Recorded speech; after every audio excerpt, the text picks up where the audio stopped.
உயிரெழுத்துக்கள் பார்க்க போறோம். சரியா? பாருங்க. அ ஆ இ ஈ உ ஊ ஏ ஏ ஐ ஓ ஓ ஔ.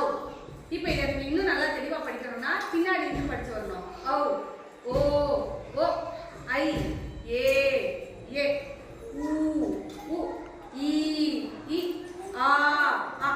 படிச்சு முடிச்சுட்டு என்ன பண்ணணும், நீங்க திருப்பி இதுக்கு மேலேயே கை வச்சு இந்த விரல் இருக்குல்ல, இந்த விரல் இருக்குல்ல, இதை வச்சு எழுதணும். ஆ ஆ இ ஈ. கை கொடுங்க, விரல கொடுங்க, எழுதணும். எப்படின்னா உ ஊ. இந்த விரல்ல சரியா? இப்ப பாருங்க. ஏ ஏ.